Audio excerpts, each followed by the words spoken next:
Alex Hansery here. It is December 21st in the year 2017. Pretty decent solar lights. It's given us just enough light to record this video. This solid, rigid insulation says Dow and scoreboard on the side. I think these ran me about $20 a piece, about the same size as a slice of plywood. I want you to take a look at what I've done here. I procrastinated until it got really cold, and it's gotten pretty cold lately. It is snowing at the moment, which actually means it's warmed up. It was actually much colder a few days ago, but already I'm feeling the warmth from the additional insulation, and perhaps closing this at night with something tighter than what I'm already using, which is basically my dry eraser board that I throw a blanket over it. But getting something a little bit more airtight like that is something that I may do later in the winter, or this could be enough. I'll show you what I have upstairs. Same thing, similar sizing. You can see what I've done. So I basically started, believe it or not, at 4 o'clock in the morning, since I do get up early. I went to sleep at 4:30 last night, was up at 2:30. My circadian rhythm is totally different living in an environment without smart meters and cell phone towers. I just got to tell you, actually, just memories of Portland, I would always wake up feeling really, really drained. Just some side chatter from me on living in the grid versus living off the grid. So yeah, this is my humble bed. I'm starting to appreciate my bachelor lifestyle a lot more. I'm thinking about maybe what could I do to cover this? Maybe with paper. That's insulation, by the way. What I'm referring to, what I'm pointing to, that's insulation. But already it feels a lot warmer. This is what I've been using for a mattress. Okay, so, nothing too fancy. But I'm looking to upgrade. Definitely something under $100, maybe something on Amazon. Let me know if you have any ideas. So, I basically cut out certain sections. Like I knew that would be 44 inches. That would be about 31 inches. And then the rest, I'll show you over here. I just filled in by eye and literally by hand, just to fill in those gaps. And the cool thing about this was using all the available pieces, or ingredients, I might say. Yes, I have a little strip left there, but for the most part,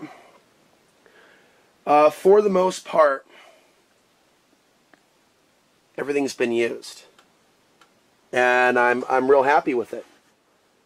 How it feels. Again, I bought this stuff last year, and I didn't put it in all year, but this just might help this shed stay cooler in the summer. I also have an awesome fan, so when I'm getting enough solar power, I can run the fan and stay cool. There's my light, one of several lights, and I am currently in the process of cleaning up.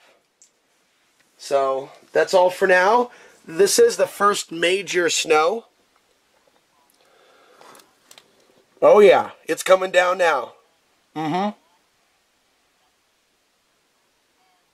going to get up in just a little bit and wipe the snow off of the solar panels.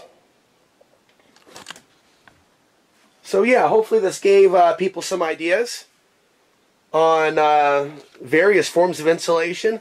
Obviously you can see one kind of insulation here, the more affordable kind, and this is going to be covered with something this April. And this is probably going to be covered with something this April. Alex Hansery here, coming to you from the shed. Another thing that comes to mind with regards to prepping is to, well, for example, if you're in my situation and you are kind of messy, not at the moment, but traditionally I can have a lot of things like, say, in a corner or this area before it was organized, right, was a little bit messy. And it's really easy for things to get messy when you have a small space. But in an emergency situation, you need to know where everything is. And also, the feng shui of a place is a lot better when you don't have too much stuff around that you're not using. So I'm thinking about downsizing and no longer having as much stuff laying around, for example. So I have my books over here, a little bit of decoration. When my friend visits in April, we are going to finish out the drywall. This I banged out, if you will, this morning, starting around 4 or 5. Took about 2 hours. Also this, because we're talking about getting little pieces as well, and that was fun. Basically, every piece was used. I also want to show I've lightened up the amount of stuff in here. I used to have a mountain of clothes, and right now it's all sitting in the RV. And I know that when I'm able to drive to town, I still have some debris here from the cutting. I'm going to do some laundry, and if need be, minimize some clothes. Otherwise, just put them in bags. Here I have a backup light, piece of wood here that I'm setting my laptop on. I have some other clothes over here, some other blankets over here, but not a lot of stuff. This is like a mini Jenga game that I still haven't used. I also bought a puzzle. A couple DVDs that I haven't watched yet. So a very simple sleeping space with basically insulation back here where before there was not. And I was starting to have a little bit of a mold issue. So I painted over that area in which I had mold, and now it's covered. And I have not seen regrowth, and I have not seen mold behind this insulation. And at some point, let me know your ideas, but I'd like to cover this with something, maybe just paper. I don't know, what do you think? But improve it a little bit. Over here, it's just been an anarchy of items. You know, so I've tried to prioritize, like little stuff over here.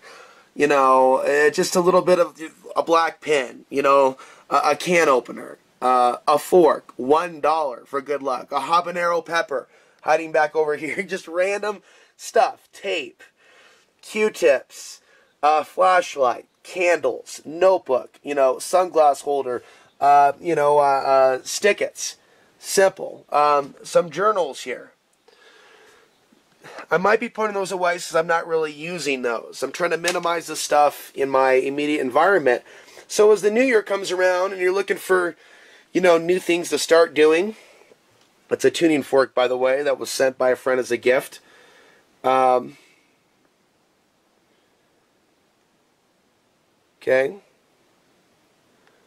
And just try to have like my toothbrush items all kind of in this general. You know, there's some Bronner's soap, I believe, and some other soap, some other items, some toothache stuff. I have a mirror. See, looks like that's more garbage. I'm gonna start making sure that my gloves are within reach. I also have the hot water brought inside, and I'm definitely not a coffee snob, so I definitely have my instant coffee / cappuccino mix right over here. I've also come to realize, and I always get the non-scented ones, so I'm not overly exposed to toxins from candles. So these candles seem to do better. Look at that. Yes, that's right. For $1, folks. Fudge covered Twinkies. That's right. Well, this is not a health show. I've come to discover some rocks over here, just decorative. I just thought it would it had a heap of stuff on it. You know what I mean? I'm not doing a lot of videos, but just a cleaning space, a clean space. I get exercise in here. I like to be able to move back and forth. There's also a gap you can see right there where cold air can get through. So these little strips you can buy. And when I had the teardrop camper, that was the first time that I bought one of those strips. That can prevent water from coming through and or air. Okay, so getting back to over here, these jars seem to do wonders for increasing the amount of candle light. And I was also thinking, of course we have a fair amount of light right now from outside, but I'll pick it up. The idea of hanging candles, if you will. Also, I've been doing this whole video without my solar flare light on, my solar powered light on. And that brings definitely additional light to the whole situation. Here I am. Again, early in the morning. What is it? Probably about, probably around 9 a.m. Try not to look like a downtrodden off-gritter when I go to town. Try to dress respectable and stuff. But yeah, they say that you should really separate your sleeping space from your workspace, not have your computer near you. But not everybody lives like me where it's like one-stop shopping all in one. So I have found a way energetically to create two different spaces, even though it is just above. But it is technically a different room. And I don't do videos here, but I will watch movies to fall asleep and pass out. But I don't do videos up here. Rarely do I do recordings. So in a way, psychologically it is a relaxed sleep space. And even more so with the insulation. Now this place is just about completely insulated. So of course, I'll add more to there. And see, that's the glue that I bought. And I'll just save that for next time. Because of course, if I can get this in there tight enough to where I don't even actually need to use toxic glue, right?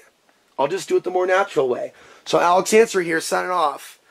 Living simply here in this winter of 2017. Alex Answer here. You know, I've never really been a fan of fats. And really that's how I see the whole Bitcoin cryptocurrency movement, as a financial fad or movement.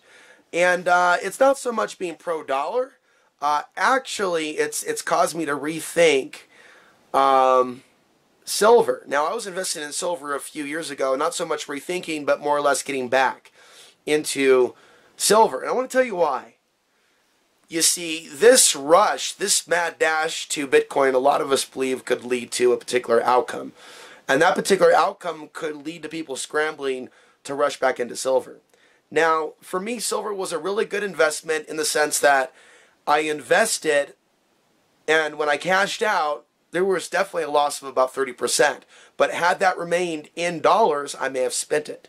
So when I was able, it was a rare opportunity, to put money into silver, I decided to do that, to put my savings into silver. And I can remember it was the summer of 2015, and it would be basically the summer of 2016 that I'd be selling my silver at a 20% below spot in one case. And I probably bought a lot of those above spot, buying from some of the typical places on eBay.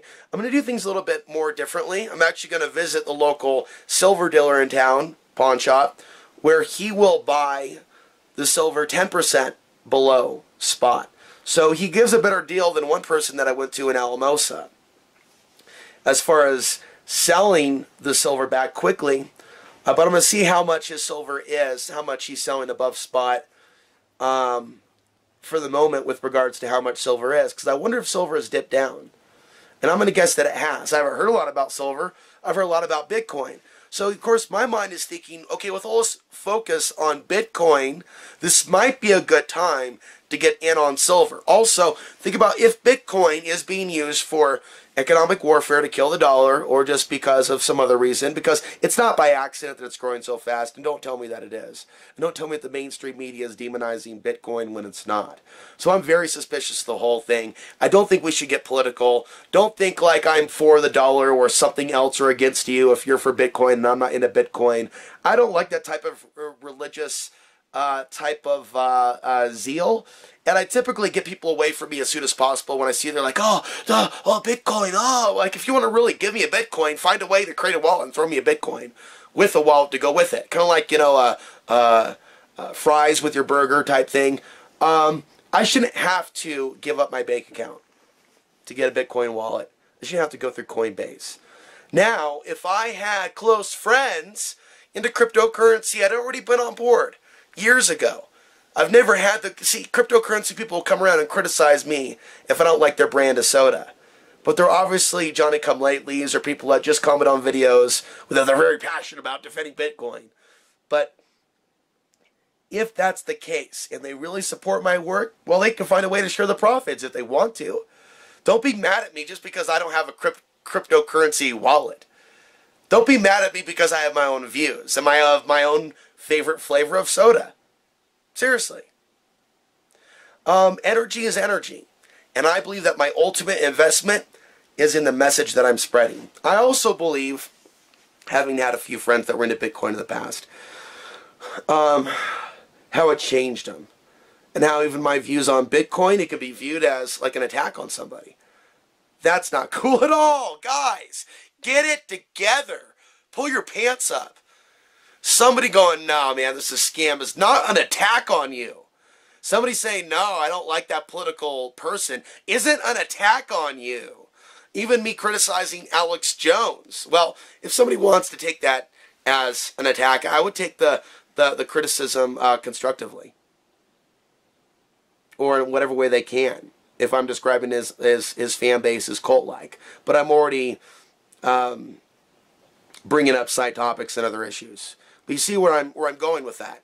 I'm going to speak my mind and think outside the box all the time. Just with all types of things. And in the end, people should look at my track record. People were saying that there wouldn't be a war with China years ago. Now it's the #1 concern when it's going to go down and who's going to win. I don't know it all. I do make mistakes, right? But when I see a bunch of people on a fad that are moving like in a similar like wavelength, like, oh, yes, it's going. This is going to totally like replace currency. And I just smell a rat somewhere in this. People think that they've gotten away from the globalists and the elite. And I think that the globalists have played a practical joke on the people of the world. And it's with their help that it's going global. And that banks are participating. Banks that have received banker bailout dollars happen to have an interest in Bitcoin. Right? Other billionaires with an interest in Bitcoin. Of course, some people see that as a sign. Hey, we got to get on board. How do we know those billionaires that are talking to the media and, yeah, putting their chips down publicly in the favor of Bitcoin, how do we know that isn't a trap to play into this artificial inflation of Bitcoin? Again, if somebody wants to cash out a part of their Bitcoin and donate to me in dollars, by all means, feel free. Feel free to do that. So, unless it's ego, right? Or this, I'm going to pound my chest and, argumentative infighting. It's like people are fighting over politics or what type of currency that they're used to using or going to use primarily. And it has just become ridiculous. I've said it before and I've said it again. If I knew nicer people, salt of the earth type folks, people you drink a cup of coffee with, just citing Ron Paul isn't enough. But people like, I've talked and spoken to thousands upon thousands of people over the years. Where are those people that are like the regular viewers over time that are big into Bitcoin, that have invested big into Bitcoin? And if so, why not send something for the holidays, right? If you're all doing so well. Oh, then that's part of my argument. Bitcoin changes a man and makes a man greedy. And that's what I believe. I believe that Bitcoin changes male psychology. Mine, my precious. It's a my precious thing. And on the topic of that, I just watched Lord of the Rings the other day.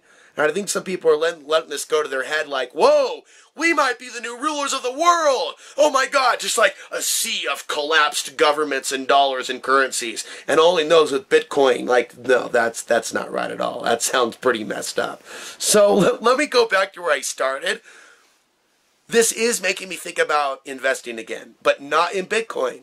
It's about the silver run that can follow whatever follows all this. Or we can literally see Bitcoin affect the dollar in a negative way if that's what it's meant to. And that by itself could cause a massive flight away from the dollar and other assets into silver if Bitcoin isn't their flavor, if you know what I mean. And we'll go outside. When I go outside, I always do like that. Okay. So my first guess was that was going to come down. It was going to be about 5 inches. We'll end up seeing how much snow, as well as how that vehicle drives in the snow. It shouldn't be too bad. It's front wheel drive. It does lie low, drive low. Here we are.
And this will be for water. Over time, this will get deeper.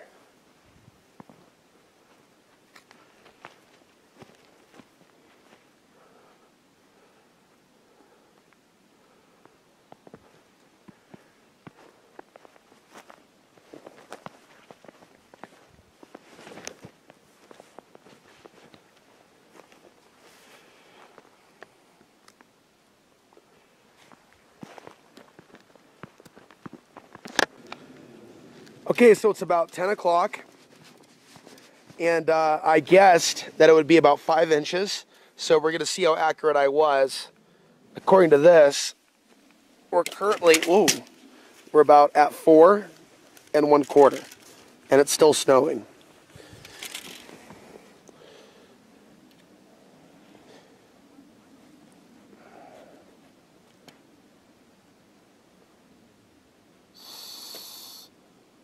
Almost 5.